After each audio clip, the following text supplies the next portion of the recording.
I truly do not know if Prince Harry is ever going to understand that his father and his brother do not give a fuck about him. I really am questioning why. This man has went through therapy. He has an incredibly supportive wife that had to make the tough decision herself to go no contact with her own father. And yet he keeps hoping against hope that his father and brother will do the right thing, put aside their petty grievances of jealousy that people like him more and his wife, let it go, and at least pretend to care that his life is literally at risk. I mean, maybe they don't have to care about Meghan or even the kids, but they've known Harry their entire lives. They watched him grow up. They had kind of okay relationships with him. Seems there's, awful issues he had to face behind the scenes, but when is he going to understand? They literally want him to die. They want him to. It apparently would just be no problem for them. And imagine all of the stories. They could get away with so much if one of the immediate members of the royal family died by a literal terrorist. Imagine how much they could get away with. All they can do, because it'll be all of the UK tabloids completely turning, a brand new page, and they'll stop villainizing Harry, and all the sympathy they'll give King Charles and Prince William for losing their brother and son. Think of how much publicity the king would get for losing his son. I can already see the headlines now about what a deep depression he's in. And it's all because of the choices they have made, the actions they have taken, because people like him more. And apparently that's never been allowed. You can't like the second son. You have to like the king more, and then you have to like his oldest son a little less. And it seems even after 40 some years on this planet, knowing these men personally, Harry just does not fucking get it. And it's starting to drive me a little crazy personally. His risk assessment that the head of RAVEC said they would actually do now never happened. He wrote in January that to the head of Home Office, they agreed to do the assessment, and he attached this 40-page report by a private security firm who looked at several groups and fixated individuals and wrote this incredibly detailed report of how risky it is for him to be in the UK. And they told him in January, okay, we'll do the assessment. And then in March, before anything had even happened, they decided to just pause it. And you know who didn't get to be notified? Harry. Harry did not know. He assumed for the past 6 months that he was going to get that risk assessment and everything was going to be worked out and his family would get the security and he would not have to worry about anything, and he could bring his children to actually see the grandfather that desperately wants to see them so badly. No, he found out with the rest of the world that not only did they not do the risk assessment, they said no in March to ever doing it, pausing it, and then did not inform him until June 26th or 27th of this year. Actually in December of last year, he made the personal appeal to Shabana Mahmood, the Home Secretary, the one that said, yeah, we'll do the assessment. So they waited December, January, February, March, 4 months to not only not do it, to then pause it, not tell him about it, and then deny him it extra protection at the end of June. So, again, it's fairly ambiguous even at this stage, because it's been made clear that he's not going to bring Meghan and the children to London, but that doesn't mean necessarily that they won't come elsewhere, albeit possibly Birmingham, where he's going to be doing the countdown from the Victors' Games, which I think Meghan probably will attend. And then as regards possibly bringing the children to meet their grandfather, the King, we've got Sandringham, got Balmoral, got Highgrove. There are places outside London where the door has been left open to that happening, but I think it would be very much in private. But you're right, it's all over security. For the life of me, I cannot understand why this has been allowed to happen. I don't understand why he's not being given security. He feels he needs it. He is the King's son. His children are the King's grandchildren. He is a former army officer, by his own reckoning, who has killed 25 Taliban fighters. And as regards anyone who wishes this country ill, he still is probably a working royal. They don't know the difference or don't bother with these nuances of whether you're a working royal or not. He's a prince, he's royal, and he's a target. Yeah, but he's not a working royal, is he? And he has got security. He has got security. He does get a level of security. It's not like he's going around without security. He wanted RAVEC, which was the problem here. So he has security. He's not coming with no protection. But what he's complaining about is that he's not getting the highest level royal protection that he feels he deserves. But he's made it worse for himself, giving out kill counts as though he's not really bothered about the security of himself and his family, which is very dangerous. And also, a lot of people who look at this feel that he's just using the children as bargaining chips to get what he wants, which is rather unattractive. Well, I think that's very callous to suggest that. I think that he feels that he believes his security team, who've drawn up a report who say that they've identified at least 6 terror threats against him and his family, 5 of which originated in the UK. He believes his security team, who say they've seen an al-Qaeda document calling for his assassination. He's not so perturbed about his own security, but he is about his children's and his wife's, particularly after what happened to his own mother.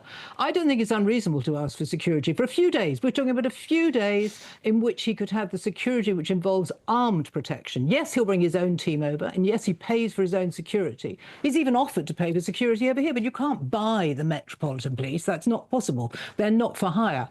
But he does know that they have access, obviously, to arms, to carry guns, which his team will not. And they also have access to intelligence, which his security team do not.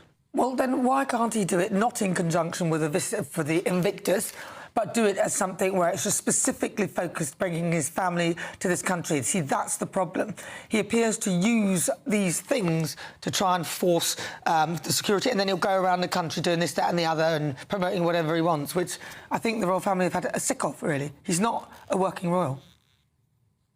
He's not a working royal, but he does some very good work, and the Victors' Games are amazing. I mean, everybody must see that. I do agree with you, though, that I think it would have been better if he'd come over and done these semi-official bits, you know, the visit to the Chelsea hospital and the Invictus Games by himself, and at a time that none of us knew about, probably brought the country in, the children into this country to see the King. It must be possible. I mean, the word is they are in Europe at the moment on holiday. Look, let's talk about the absolute brain rot going on with this whole risk over popularity thing. The bad guys are not sitting in some dark basement scrolling through the royal family website checking who is or isn't a working royal this week. They don't give a toss about palace press releases or who got evicted from what cottage. To a total lunatic, Harry is a born prince, a massive global icon, and a combat veteran who actually fought in Afghanistan. He's a permanent target, period, end of story. And that is why Charles and William look absolutely unhinged right now. If your own brother or your own son served on the front lines, came home and had legit, documented terrorist threats against his life, what would you do? You'd be standing guard at his front door with a wrench. You wouldn't say, well, you quit the family business, so good luck with that. That is sick work. But Charles and William, they're just chilling in their giant castles, completely fine with letting Harry walk the streets unprotected. It is wild to watch. This is your own flesh and blood, a guy who actually risked his life for the crown while the rest of them stood on balconies waving. And you're just totally cool with him being in the crosshairs? The absolute worst part is how they treat Meghan, Archie and Lili. They are letting a petty, bitter family grudge leave a mother and 2 innocent toddlers exposed to actual danger. It's not just a bad look, it's just straight up painful. You can't put on the fancy robes and give big speeches about unity and love when you won't even lift a finger to keep your own grandkids safe from crazy people.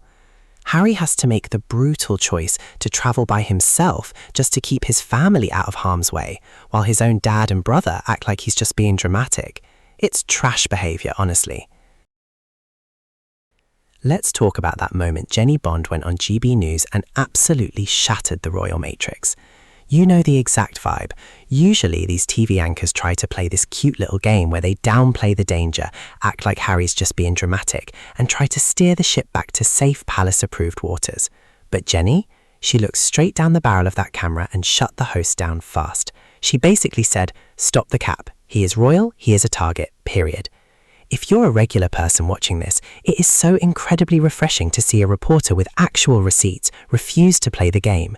She wasn't out here reading from the palace script or doing a little diplomatic tap dance. She gave us the raw, unspinnable truth.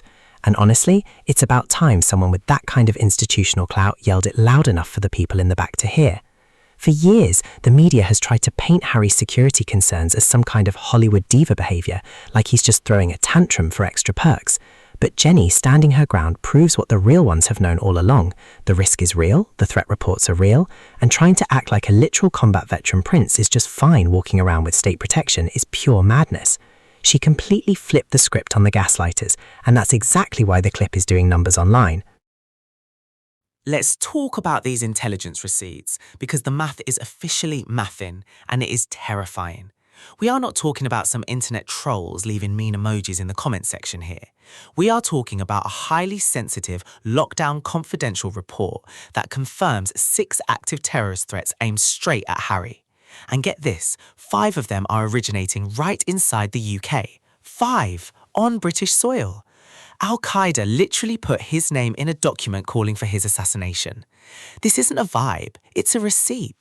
If a regular guy walks into a police station and says, "Hey, I have 6 credible documented syndicates trying to take me off the board, and 5 of them live down the street," the cops don't say, "Well, you quit your job at the firm 3 years ago, so here's a pamphlet on Neighbourhood Watch." They roll out the armoured trucks. But for Harry, the palace and the UK authorities are out here playing bureaucratic games, offering him bespoke arrangements, like security is a custom-tailored suit you choose for a weekend wedding. His private security team has been completely transparent. They can be as elite as they want, but private guards cannot carry weapons or use state intelligence systems in the UK. They legally cannot do the job without state-backed arm protection. The man is a literal prince and a combat veteran who did 2 actual tours in Afghanistan. He didn't just wave from the balcony, he was on the ground. And the system is really going to look at these hardcore intelligence reports and say, nah, let's see how he handles it alone. It is completely unhinged. Harry is out here fighting in court just to get basic safety so his kids can see their grandfather, while the establishment acts like he's asking for free VIP club passes. The receipts are on the table, the danger is real, and ignoring it is straight up nasty business. Let's talk about the absolute rock and a hard place Harry is stuck in right now, because he is out here making the ultimate father move while the media tries to spin it like drama. The man is getting ready to fly to London completely solo. No Meghan, no Archie, no Lili. They are staying locked down in California. And why?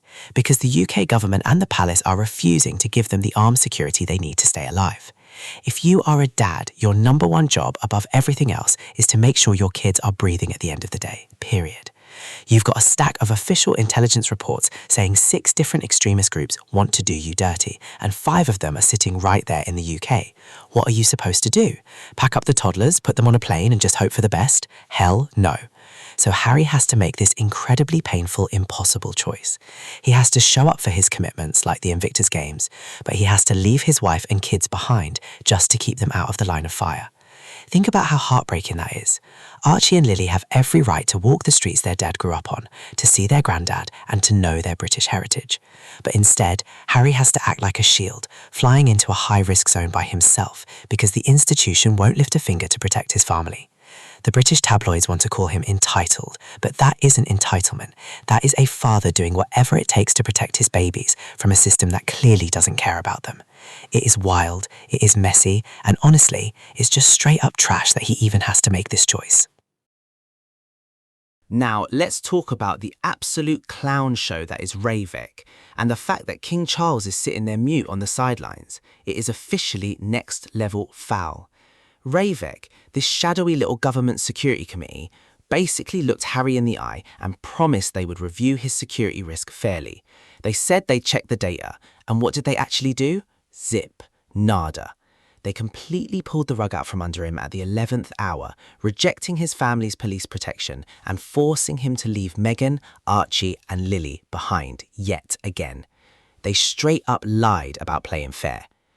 If you're a regular person, this is like your boss promising you a health and safety check at a dangerous job site, doing absolutely nothing and then telling you to just walk into the fire anyway.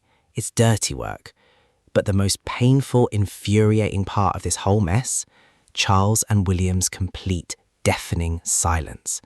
They are completely cool letting a petty, bitter family grudge expose him to serious danger. And they clearly don't give a damn about Meghan, or their own grandkids, Archie and Lili, who are being blocked from their own heritage because the institution refuses to keep them safe. Charles can fill his royal speeches with all the fake, fluffy talk about unity, family and compassion he wants, but when it comes to the safety of his own flesh and blood, that energy completely evaporates. It's not just a bad look, it is genuinely heartbreaking, cruel and trash behaviour from a father and a brother. Let's talk about the absolute jaw-dropping double standard running this whole show, because it is blindingly obvious and completely infuriating. While Harry is forced to drag the government through court battle after court battle just to get basic common sense protection for his family, the rest of the firm is living in a completely different reality. They get the full package top-tier palace protection handed to them on a silver platter, 0 questions asked. If a company has a massive safety budget, but they give 100% of the security to the executives who sit in the AC all day, while the guy who actually went out into the field gets left in the parking lot to fend for himself against actual threats, you'd say that company is corrupt and completely backwards. And that is exactly what the palace is doing. We see William and the rest of the lazy royals stepping out for flawless PR moments, perfectly mic'd up at sports events, completely surrounded by a high-tech state security bubble. Even Prince Andrew, despite the absolute mountain of massive global disgrace attached to his name, had his taxpayer-funded police protection dragged out for years after he stepped back, and then got millions in private security covered. But Harry, a literal combat veteran who didn't just stand on a balcony, but actually put his life on the line during 2 tours in Afghanistan for that very flag, he gets completely cut off. It is a total joke. He is the son of the sitting king, facing documented terrorist threats from global extremist groups on British soil, and they are treating him like an outsider asking for a free handout. And that is the absolute unvarnished truth on this whole royal mess. Thanks for hanging out with me today. I am your host, Miles, and I really hope you enjoyed today's breakdown. A massive shout out to all my brand new viewers checking out the channel for the first time. Welcome to the squad. And to my returning family who are here day in and day out. If you want to take your support to the next level and get access to some exclusive perks and badges, do me a huge favour and hit that join button right down below to become an official channel member. Let's keep pushing towards our 2,000 subscriber goal. Smash the like button, share this video, and I will catch you guys in the next one. Stay safe out there.